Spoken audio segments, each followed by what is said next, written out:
Trong đấy cho nên cái tên chạp phong gì sao đã cho sai nè nó cũng đầu tiên là bé tôi dù có sự chát đâu tôi chính giải văn sai đi chọn nhảy hành và thảo của tôi xây ra là tại sao này lúc chế nó là bé tôi mình của chế ta cho nên là thì nó bé ta cắt tôi chắc có sự trú đây cho nên này rồi nó chế hay tiền chỉ một đây chỉ tao dùng nữa thì có sự trú bút cho nên thế đó tí là tôi xí tí là của ở trong YouTube cũng đó thế thay đầu là cho nhà học từng học bé Việt Nam nó xưa nó vậy thì là cũng muốn chia cho lộc cho người còn người ta tôi phát cho nên cho nhẹ nên cũng tôi thay cho tao chính giả lúc chế này nó thì chính giả cũng thấy tôi nên cho nhẹ thế là cũng muốn chia phát cho người qua vào chế thế giờ nó là bé tua thì tôi vừa có sự thế cha rồi người thế còn người thế tạo đây cho lò dòng nữa để nó cho suốt ta tỏ bớt thịt chi cho lò chế cho nên na nhà có lấy tao lúc có chế nó sẽ để nó vừa xua vừa bớt thịt chi nè lúc chế là cũng chỉ lo để trả thế sẽ khó đá sẽ chế thế đá khó nó còn đá xíu nè chỉ ở tao lúc chế cũng chỉ đá thế cho em chào chế sẽ rồi trả nè lúc chế nó thì những chỉ vỏ bài nó sẽ là những chỉ tao hai tiền rồi mua vừa vỏ lên nè học chế chuyện rau cho nó nè cho nó cho khó tài chuyện khẩu đó sẽ là mua trả sẵn trả sẽ thế nó ta kịp tôi chế cũ vừa ta ít tu cái thế chế chính giờ nó ta tránh đấy nè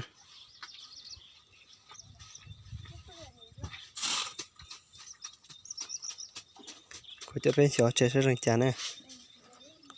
đợi nó cho học chế tên nó ít xì cho nên bỏ ba thì nó sẽ là nếu chỉ mua đất chi đi nhiệt khóa tụt gió nhẹ thế là lào nè xin giả mua chỉ cho xong là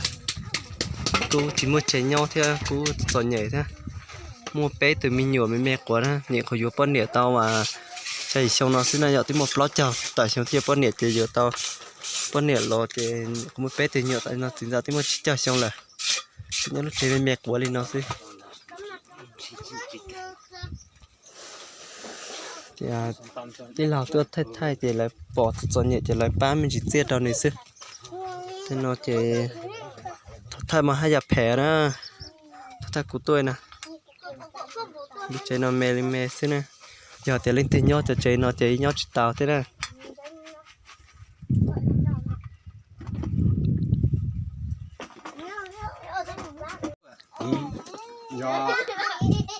他那个让桌嘛，咱也好一点，那等于这大呀，对呀。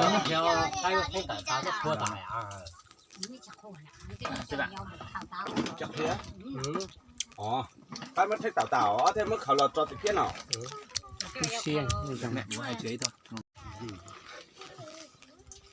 Nó nó mồm.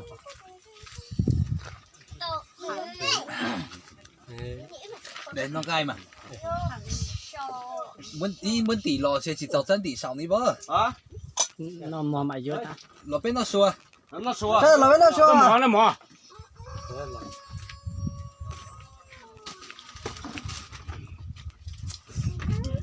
Cái tí giờ là tôi ít lâu là bên đó là cứ thấy nó sụp đây cho vẫn cho phè từ xí muốn đây cũng chơi trâu thế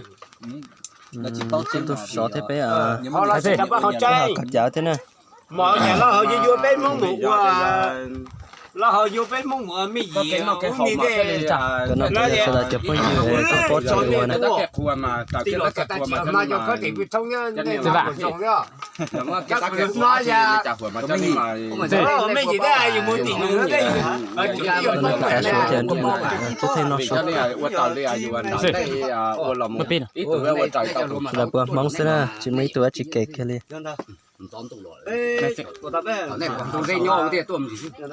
lúc này trên lò luôn lúc này là chào rồi nó sẽ nó nè sẽ đây này nó sát mù thấy chứ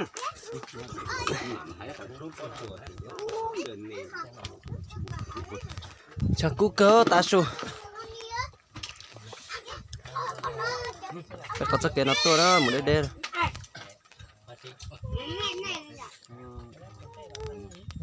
cái gì nó không bên này cho nó trực tiếp được phong được một tí nó tao mấy nó mò là mấy nó mò tàu thế rồi nhớ rồi sao thì gì nữa tới tụi nó cũng chỉ cho tận cho nó mua tất ra bé bỏ thế nó cũng có chỉ tránh chơi chùa tôi chùa chính giả lúc chế thế thế cũng nó số tà nó rồi thì bua ta cho chỉ là nó chơi những chế đâu chính giả nhau thế cũng lúc video nó cũng cho thay cho chế nó thế nào chính chỉ cho đã được tao tổng thế nào chào nó sẽ đã chỉ chụp